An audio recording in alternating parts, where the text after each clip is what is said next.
Death of Tyre Nichols. On January 10, 2023, Tyre Nichols died 3 days after a traffic stop by Memphis Police Department officers on January 7. The Memphis Police Department initially stated on January 8 that the traffic stop of Nichols was due to reckless driving, but later on January 27 the Memphis police chief stated that footage showed no evidence of probable cause for the traffic stop. Following the traffic stop, an initial altercation ensued during which officers deployed pepper spray and a taser. Nichols fled on foot, and within a short distance a second altercation occurred when Memphis police officers caught up with him, then punched and kicked Nichols' face and hit his back with a baton. Media outlets reported that the footage did not show Nichols resisting or appearing to provoke officers during the beating. He was hospitalized in a critical condition and ultimately death following a traffic stop, tassing and beating in Memphis, Tennessee. 5 officers, Tadarius Bean, Demetrius Haley, Emmett Martin III,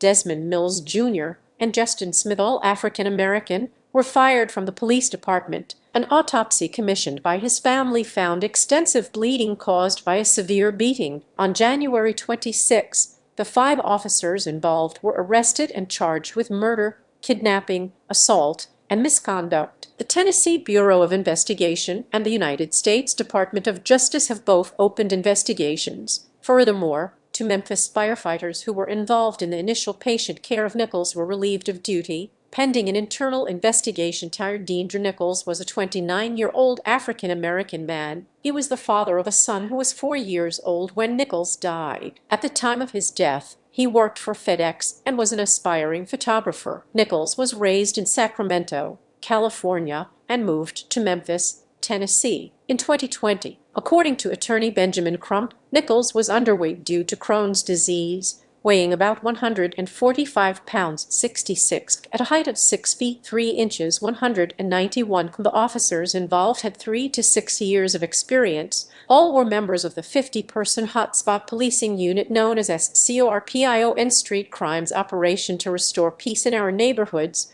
a group of undercover officers who were assembled in October 2021 as a response team to deal with serious crimes. The officers drive unmarked cars and dress in plainclothes, wearing bulletproof vests marked POLICE. The Memphis chief of police has since called for review of the SCORPION unit. Tadarius Bean, the youngest of the 5, was hired by Memphis police in August. Demetrius Haley, a former corrections officer, was hired by Memphis police in Emmett Martin II was hired by Memphis police in March. Desmond Mills Jr., a former jailer in Mississippi and Tennessee and the oldest of the 5, was hired by Memphis police in March. Justin Smith was hired by Memphis police in March 2018.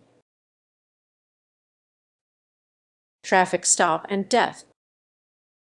Tyre Nichols was stopped at about 8:24 p.m. on January 7, 2023, near the intersection of East Rains Road and Ross Road. The Memphis Police Department initially stated on January 8 that the traffic stop of Nichols was due to reckless driving. On January 27, Memphis Police Chief Saralyn Davis stated that her department reviewed footage, including from body cameras, to determine what that probable cause was, and we have not been able to substantiate that. It doesn't mean that something didn't happen, but there's no proof at the traffic stop. Officers pushed Nichols to the ground. At about 8:25 p.m., a struggle began between the officers and Nichols. They attempted to pin Nichols to the ground, threatened him, yelled expletives, and used pepper spray and a taser on him. Ultimately, Nichols broke free and ran south on Ross Road, where he was pursued by at least 2 officers. 2 more police units arrived at the scene of the traffic stop around 8:29 p.m. Footage showed that one officer who remained at the area of the traffic stop said regarding his colleagues and Nichols,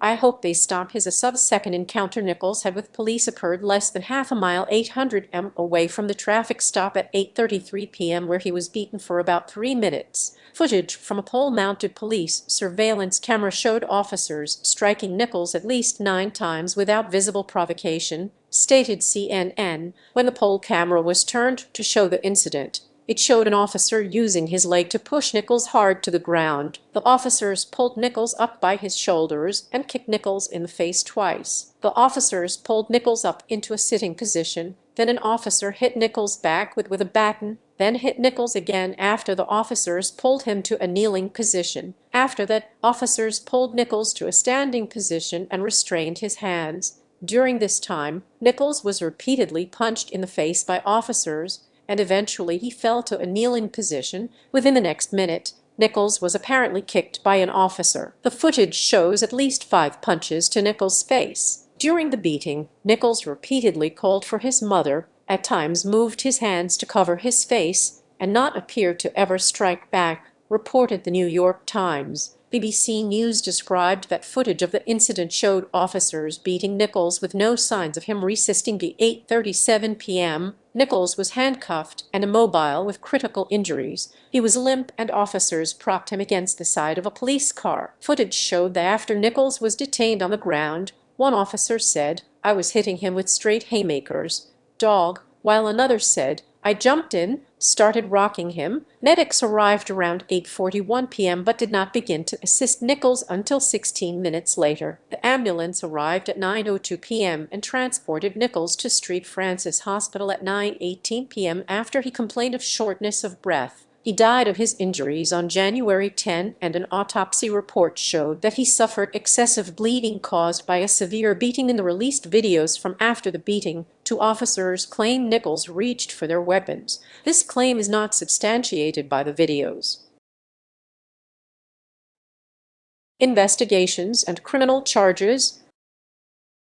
On January 7, District Attorney Steve Mulroy asked the Tennessee Bureau of Investigation to investigate allegations of excessive use of force during the arrest. On January 15, the Memphis Police Department announced the officers involved would face administrative action. The U.S. Department of Justice and the Federal Bureau of Investigation (FBI) also opened an investigation. In January 20, Memphis police announced that the 5 officers involved, Tadarius Bean, Demetrius Haley, Emmett Martin III, Desmond Mills Jr., and Justin Smith, would be fired. All 5 officers are African-American. Police Chief Cerelyn Davis said the officers' behavior constituted a failing of basic humanity, that she was confused by the officers' aggression, and that it was unclear why the officers stopped Nichols. She said the video footage showed acts that defy humanity, a disregard for life, duty of care that we're all sworn to, and a level of physical interaction that is above and beyond what is required in law enforcement, and that what happened to Nichols was about the same, if not worse, than the Rodney King incident. By January 24, 2 Memphis Fire Department emergency medical technicians who were in the ambulance have been relieved of duty without further explanation. Memphis Mayor Jim Strickland said video footage of the incident would be released later in January, first to Nichols's family and then to the public once the police department's internal investigation is finished. Nichols's family attorneys who saw the footage said it reminded them of the beating of Rodney King and that the officers had used Nichols as a human pit. In January 24, the 5 officers were arrested and charged with second-degree murder, aggravated assault, aggravated kidnapping, official misconduct, and official oppression. As of January 27, all 5 men have posted bail and been released, according to Shelby County Jail records. Public reaction and protests. See also Tyre Nichols protests and 2023 Memphis protests. In January 27, the police body-worn camera video footage of the incident was released to the public. The Associated Press reported that, according to Memphis Police Chief Davis, officials intentionally decided it would be best to release the video later in the day, after schools are dismissed and people are home from work, due to concern over the civil unrest that might result after its release. The day prior, United States President Joe Biden spoke with the Nichols family and joined in their call for peaceful protest. Biden also told the family that he would renew a push with Congress to pass the George Floyd Justice in Policing Act to tackle police misconduct. In the day of the video's release, FBI Director Christopher Wray said he was appalled by the video, and Patrick Yos, the national president of the Fraternal Order of Police, issued a statement that the event, as described to us, does not constitute legitimate police work or a traffic stop gone wrong. This is a criminal assault under the pretext of law. New York City Mayor Eric Adams told the press that the White House had briefed him and other mayors on the video ahead of its release, and that it would trigger pain and sadness in many of us. "It will make us angry." Nichols' attorney said that police beat Nichols savagely, and the Los Angeles Times described footage of his beating as horrific, comparing it to the beating of Rodney King. Following the release of the video, protesters in Memphis blocked traffic on Interstate 55.